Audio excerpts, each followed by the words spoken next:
نحمده ونصلي على رسوله الكريم أما بعد قال الله تبارك وتعالى في القرآن المجيد والفرقان الحميد فأعوذ بالله من الشيطان الرجيم بسم الله الرحمن الرحيم وَإِذْ قَالَ رَبُّكَ لِلْمَلَائِكَةِ إِنِّي جَاعِلٌ فِي الْأَرْضِ خَلِيفَةً قالوا أتجعل فيها من يفسد فيها ويسفك الدماء ونحن نسبح بحمدك ونقدس لك قال إني أعلم ما لا تعلمون صدق الله العظيم وصدق رسوله النبي الكريم ونحن على ذلك من الشاهدين والشاكرين۔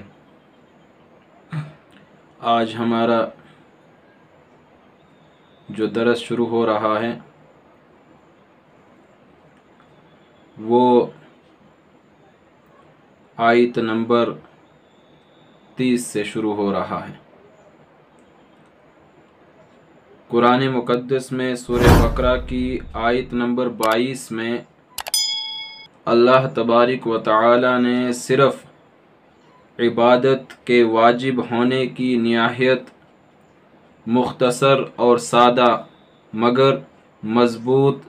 دلیل یہ دی گئی کہ جس نے تمہیں پیدا کیا وہی عبادت کے لائق ہے، وہی عبادت کا مستحق ہے۔ اور اس کے بعد آیت نمبر 28 میں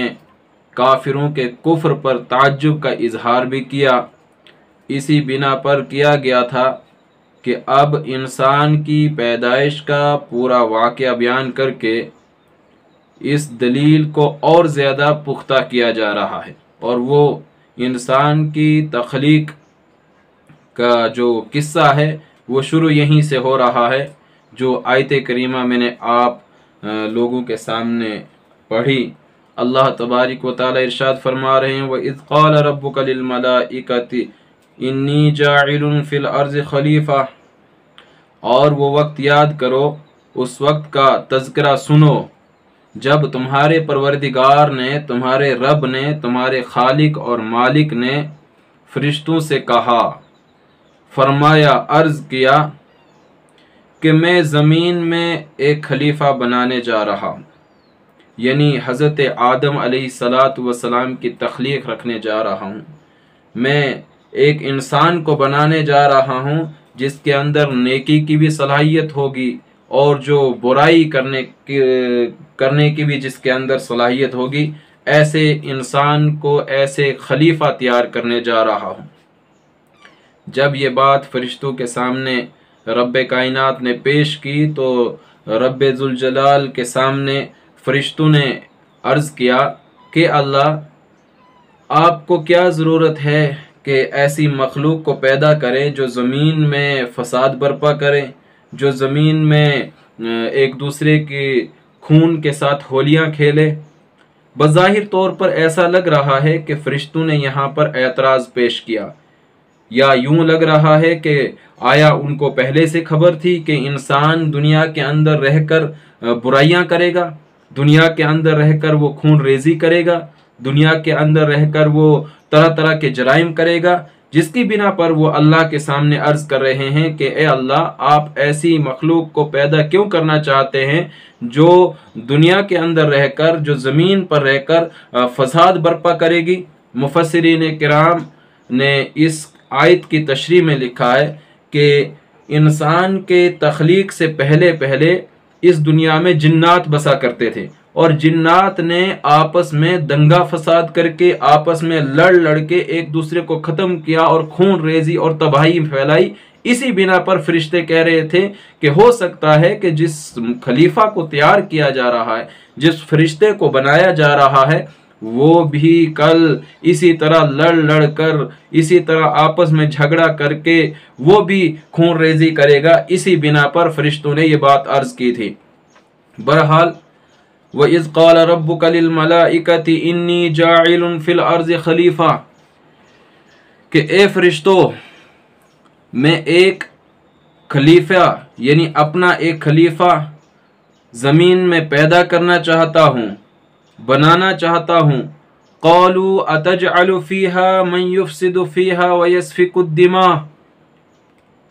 کیا آپ زمین میں ایسی مخلوق کو پیدا کرنا چاہتے ہیں؟ فرشتوں نے عرض کیا قالوا اتجعل، فرشتوں نے عرض کیا کیا آپ ایک ایسی مخلوق کو زمین میں پیدا کرنا چاہتے ہیں من یفسد فیہا، جو زمین میں فساد پھیلائے، ویسفک الدماء، اور آپس میں خون ریزی کرے، وَنَحْنُ نُسَبِّحُ بِحَمْدِكَ، حالانکہ صورتحال یہ ہے کہ ہم آپ کی تسبیح بیان کرنے کے لیے، وَنُقَدِّسُ لَكَ، اور آپ کی حمد بیان کرنے کے لیے کافی ہیں۔ قال انی اعلم ما لا تعلمون، اللہ تبارک و تعالی نے ارشاد فرمایا کہ اے میرے فرشتوں، اے میری نورانی مخلوق، میں نے تمہیں نور سے ضرور پیدا کیا ہے، لیکن میری مشیت کچھ اور ہے۔ میں جس مخلوق کو پیدا کرنا جا رہا ہوں اس کے متعلق میں جانتا ہوں، تم کچھ نہیں جانتے۔ قال انی اعلم ما لا تعلمون، اللہ رب کائنات نے فرمایا کہ میں وہ جانتا ہوں جس کے متعلق تمہیں خبر بھی نہیں ہے۔ وَعَلَّمَ آدَمَ الْأَسْمَاءَ كُلَّهَا ثُمَّ عَرَضَهُمْ عَلَى الْمَلَائِكَةِ فَقَالَ أَنْبِئُونِي بِأَسْمَاءِ هَؤُلَاءِ إِن كُنتُمْ صَادِقِينَ، اور اللہ تبارک و تعالی نے حضرت آدم کو سارے نام سکھا دیے، پھر ان کو فرشتوں کے سامنے پیش کیا اور ان سے کہا کہ اگر تم سچے ہو، اگر تم اس قول میں سچے ہو تو مجھے ان چیزوں کے نام بتلاؤ، نام تو بتلا دو کہ جو